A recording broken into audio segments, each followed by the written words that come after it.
पीछे से जाए तो हट जाइए। हाँ प्लीज। मैं डॉक्टर राज शेखावत, संस्थापक एवं राष्ट्रीय क्षेत्रीय कमीशन और सामान्य वर्ग पर जो एक कला कानून शुभ समाचार के इंतजार में हूँ यहाँ राजकीय भाषा। अच्छा एक बात बताइए, जो यूजीसी जो सरकार लेकर के आई है, इससे स्वर्ण समाज को क्या समस्या है? पहले ये पूछना चाहिए। अरे समस्या है आपने गजट देखा है क्या? पढ़ा आपने नहीं? पढ़िए, आप पढ़िए, सुनिए, आप पढ़िए ताकि आपको ये पता चलेगा कि सामान्य वर्ग के छात्र छात्राओं को बिल्कुल जन्म से ही अपराधी घोषित कर दिया है। आप पढ़िए, देखिए सब हमारी आपत्ति क्या है, संविधान ने हमें भी अधिकार समानता का और स्वाभिमान का दिया है, तो आपने हमारे अधिकार को कैसे छीन लिया? आप इस गजट में देखेंगे, इस गजट में जिन लोगों ने सामान्य वर्ग के न्याय की बात ही नहीं की, ये सबसे बड़ा दुर्भाग्य है। देखिए इस गजट के अंदर इन लोगों ने ऐसा उल्लेख किया है कि आरोप लगाता है,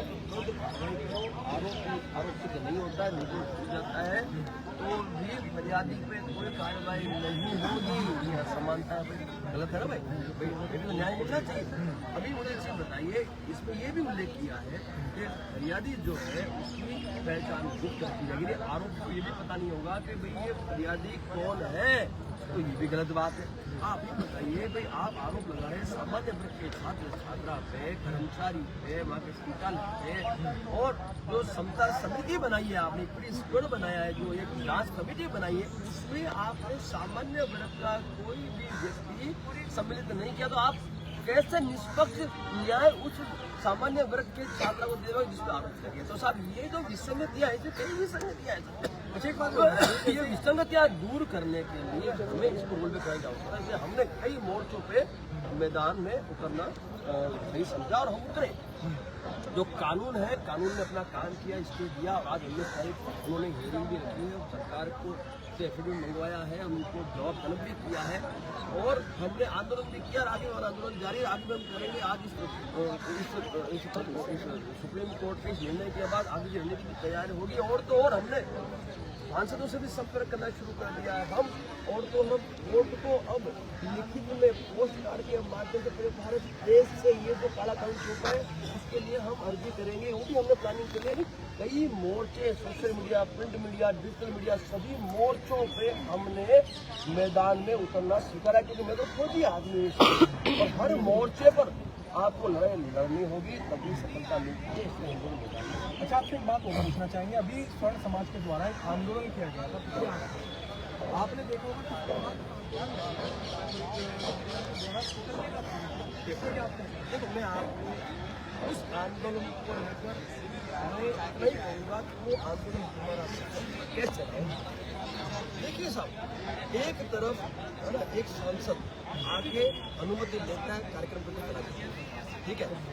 एक तरफ एक आंदोलनकारी एक सांसद आता है, कार्यक्रम करके कराता है जो अनुसूचित जाति जनजाति से, दूसरी तरफ के जितने भी आयोजन हैं उनको अनुमति मिलती है। लेकिन आप सामान्य वर्ग ने जितने भी आयोजन के लिए अनुमति मांगी, या तो अनुमति मिल गई तो उसे रद्द कर दिया गया, या अनुमति दी गई। यानी सरकार और प्रशासन भयभीत है सामान्य वर्ग से। उन्हें पता है कि ये सामान्य वर्ग जो है वो शक्तिशाली है और वो किसी भी हद तक जाकर इस यूजीसी को बलबे करवाएगा। इसी की वजह से इन्होंने मेरी क्योंकि उन्हें पता ये फौजी है, यूटर्न नहीं मारेगा, ये संविदा सिंह है जो किसी कीमत में यूटर्न नहीं मारेगी और बिल्कुल जवाब मुंह तोड़ देगी। तो इन्होंने क्या किया, इन्हें हमें 7 तारीख, और आपको बताऊं मैं 7 तारीख को जब उठाया, हमारे साथ हमारे साथियों को भी उठाया, आपने देखा होगा साहब, तो 2 घंटे तक लगातार ट्विटर में ट्रेंड चला वो पूरा घटनाक्रम, और पूरा भारत पूरा विश्व जान गया कि भाई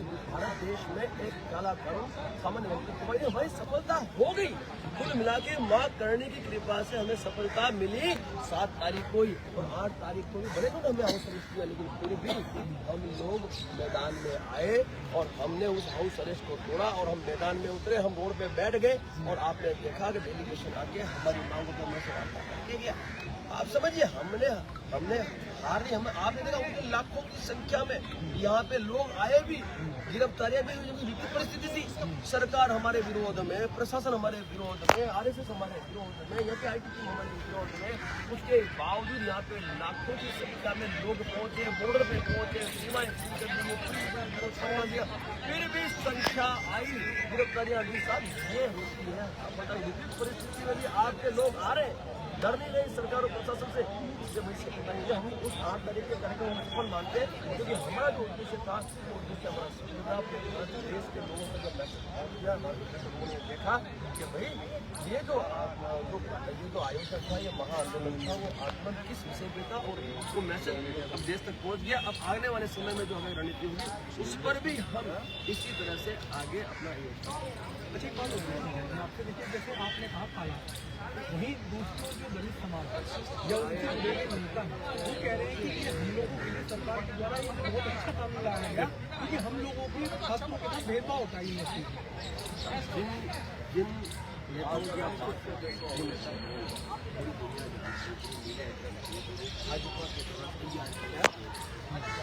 अब जो बोले भाजपा के विरोध कर रही है, आप समझिए। तब इस देश में सामान्य वर्ग ने जो विरोध किया है, क्या अनुसूचित जाति जनजाति ने किया है? नहीं किया। उनके नेता सिर्फ अपने राजनीतिक सीखने के लिए भाजपा के द्वारा प्लॉट करके ये पूरा एक माहौल, लेकिन हमें पता है हमें हमारे अधिकारों की बात करिए, हम अधिकारियों की बात करें, हमने किसी के अधिकार छीने, हम तो हमारे अधिकार छीना है उसे लेने की बात कर रहे हैं। हमने जो भी कदम उठाए हैं वो कदम से हम सभी संतुष्ट हैं, जारी है। और आज हम यहाँ खड़े हैं सुप्रीम कोर्ट में, तो भी हम सुप्रीम कोर्ट जो जिन्होंने हमें एक राहत दी है उसे देखे हमें अब ये पूरी उम्मीद है और पूरी हमें आशा है कि हमारी सुप्रीम कोर्ट जो है वो हमें न्याय अवश्य देगी। लेकिन सरकार से हमारा ये प्रश्न है कि भाई आप ये सारा कानून लाए, BBC 2026 आप लाए, आप क्यों नहीं इसको रोल बैक कर रहे हैं? हमारी लड़ाई सरकार से है, न कि किसी अनुसूचित जाति जनता से या सामान्य। लेकिन एक बात और पूछना चाहेंगे आपसे। देखिए सरकार क्या आप इसको टारगेट कर रहे हैं, सरकार जहाँ एक और हिंदू एकता की बात करती है, जहाँ एक और सबका साथ सबका विकास की बात करती है, वहाँ ये सरकार इस प्रकार के कानून क्यों लेकर के आ? यही तो आपको और हमको सोचना पड़ेगा। ये वो भाजपा पार्टी है जिसको हमने सींचा, जो धर्म के नाम पर, हिंदू मुस्लिम के नाम पे सत्ता में आई, लेकिन आज उन्होंने मुस्लिम प्रकोष्ठ तैयार कर दिया। उन्होंने मुस्लिमों को आरएसएस और भाजपा देना शुरू कर दिया, यानी मैंने आपको मूर्ख बनाया, सत्ता पाली। अब उन्होंने देखा कि हेलो ये वोट तो हमने ले लिए, अब इन्होंने सोचा कि कौन हम SC ST OBC मारेंगे, उनकी राजनीति समझ। इनको ऐसा भ्रम हो गया है कि सामान्य वर्ग जो है उसके वोट शेयरिंग बहुत कम है। मैं इनको बता दूं कि आप सर्वे करवा लो, 50% से कम यदि सामान्य वर्ग के वोट मिल जाए तो मेरा नाम राज शेखावत है, और अभी आपको वोट हमारे नहीं चाहिए तो नहीं देंगे, जाओ हम आपको वोट अब नहीं देंगे। और यदि से रोल बैक नहीं हुआ तो मैं तो कुलदेवी की शपथ करवा चुका हूँ पूरे सब बच्चों को, मैं तो कुलदेवी की शपथ दिलवा चुका हूँ मेरे देश के सामान्य वर्ग के नागरिकों को, जो मुझे सुन रहे हैं आपके माध्यम से, उनको मेरी कुलदेवी की शपथ है कि यदि से रोल बैक नहीं होता है तो ये भाजपा सत्ता में नहीं रहनी चाहिए, और इसका बहिष्कार आने वाले चुनाव में, चाहे वो स्थानीय चुनाव हो, चाहे विधानसभा, चाहे लोकसभा हो, उसका हमें बहिष्कार करना है। और भाजपा और आरएसएस के किसी कार्यक्रम में नहीं जाएंगे, इस शपथ में दिलवा चुका हूँ साहब। तो आप समझिए वोटों की पुष्टिकरण को लेकर ये भाजपा ने गेम खेला साहब। इन्होंने पहले धर्म के नाम पे, अब जाति के नाम पे बांटने का कार्य करे, तो साहब ये अब हम बर्दाश्त नहीं करेंगे, अब हम साबित हो चुके हैं और इसका हम विरोध बिल्कुल होते रहेंगे। तो एक बात और पूछना चाहेंगे। देखिए जैसा आप ये जो बीजेपी सरकार है, बीजेपी सरकार के द्वारा जो दलितों को उत्थान के लिए कार्य किए गए, सरकार जो आज दलितों के उत्थान के लिए कार्य कर रही है, क्या इससे स्वर्ण समाज को कोई समस्या है? क्योंकि आरोप लगाया जा रहा है। समस्या हमें क्यों होगी भाई? हमें उनके उत्थान से, उनके अधिकार से, उनके न्याय से हमें कोई समस्या नहीं, वो भी तो हमारा परिवार है भाई, इस देश के नागरिक। लेकिन ये सरकार हमें अधिकार क्यों नहीं दे रही? हमारा उत्थान क्यों करे? क्या हमारे सामान्य वर्ग में गरीब तबका नहीं है क्या? हमारे सामान्य वर्ग में पीड़ित वंचित नहीं है क्या? है। आप जननायक हो, आप इस लोकतंत्र के राजा हो, तो आपको निष्पक्षता से सबके लिए कार्य करना चाहिए। यहाँ तो क्या है, बजट भी आता है तो सामान्य वर्ग का जिक्र होता नहीं है। साहब बजट देखा इस बार वाला, सारा बजट तुमको दे दिया, कोई आपत्ति नहीं, हमें भी तो दो, हमें भी तो दो। हम भी तो इस देश के नागरिक हैं। हमारे पूर्वजों ने अखंडवाद की रचना की है, 500 से रजवाड़े हमारे थे, हमने दिए तो अखंडवाद बना। और आप हमें हर क्षेत्र में उपेक्षित कर रहे हो, तो साहब अब तैयार रहे। हमने भी विकल्प ढूंढ लिया। हमें पता है कोई पार्टी हमारे लिए, सारी पार्टियां SC ST OBC की बात करती है, हमारी कोई बात करती है तो कोई बात नहीं, हम भी आपकी बात नहीं करेंगे। हमने पार्टी बना दी सर, मैंने खुद बनाई पार्टी, मैंने बनाई पार्टी। हमारे अभियोगी जी जो हमारे जिन्होंने रिजाइन किया उन्होंने बनाई पार्टी, मैंने बनाई पार्टी, अपनी पार्टी मैंने बनाई, राष्ट्रीय अधिकार मोर्चा उन्होंने बनाई, क्यों बनाई सर, इन्होंने पक्षपात किया, उन्हें बनाई। और आने वाले समय में हम सामान्य वर्ग को प्राथमिकता देंगे और उन्हें हम कहेंगे आप छात्र धर्म निभाओ, राष्ट्र धर्म निभाओ, और सत्ता में जाकर भविष्य में ऐसे कानून, ऐसे काले कानून किसी पे न लादे जाए, उसकी पैरवी करें। अच्छा, मैं केवल आपसे एक चीज़ और पूछना चाहूँगा। देखिए, जब ये कानून आया तो उस समय कहीं ना कहीं एक बड़ा चर्चित रहा मुद्दा कि ये जब UGC कानून था, ये योगी आदित्यनाथ को डाउनफॉल करने के लिए लाया गया। इसमें आप क्या कहना चाहेंगे? देखिए, क्या योगी आदित्यनाथ के जो 2027 का चुनाव है उसको टारगेट करने के लिए UGC कानून सरकार के द्वारा लाया गया? मैं आपसे पूछता हूँ, ये UGC रेगुलेशन एक्ट उन्होंने हम पे थोपा है, क्या इसका असर पूरे भारत देश में इसका असर?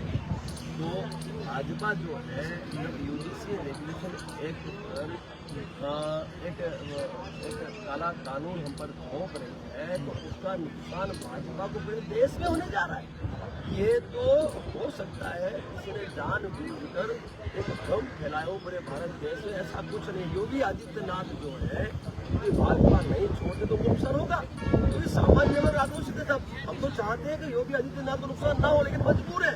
हम भाजपा उपाय देखने के लिए मैदान में उतर चुके हैं। हमारा बच्चों का भविष्य का सवाल, हमारे बच्चों के भविष्य की सुरक्षा का सवाल है। तो भाजपा उखड़ फेंकेंगे, पर हम नहीं चाहते कि योगी आदित्यनाथ जी है वो इसका नुकसान भुगते हैं। हमने तो आपके माध्यम से लिखा, मीडिया के माध्यम से पहले भी कह चुके कि योगी जी आप सक्षम हो, आपके पास कार्यकर्ता है, आपके पास संगठन है, और आपके पास विधायक और सांसद सब कुछ है, बनाओ एक पार्टी आपकी।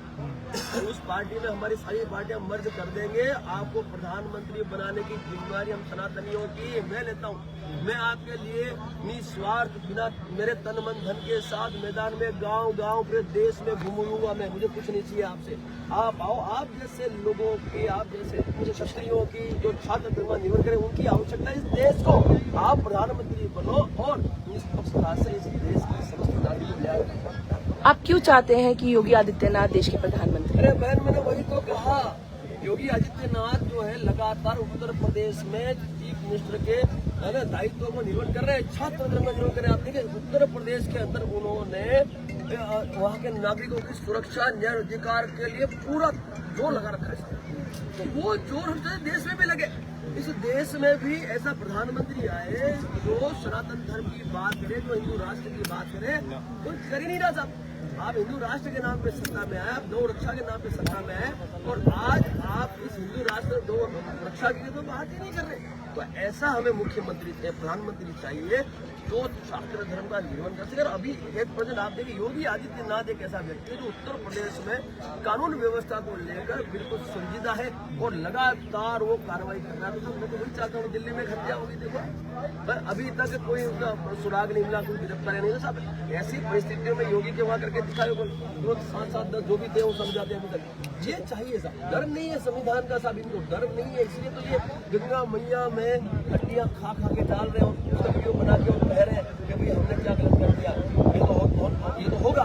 तो मैंने उनसे कह दिया, जिस दिन हमने दिया मुझे अच्छा, वाराणसी मेरी बात सुनो, हमने उनको कह दिया कि जिस दिन हमारी आंखों के सामने हमने डाल दिया, हमने देख लिया, उसका ही करेंगे तुम्हारी। हमें संविधान से आपको डर, हमें संविधान डर लगता है, कोई बात नहीं। संविधान का डर उनको लगता है, जो संविधान को डरते हैं वो संविधान उनको हम नहीं करेंगे।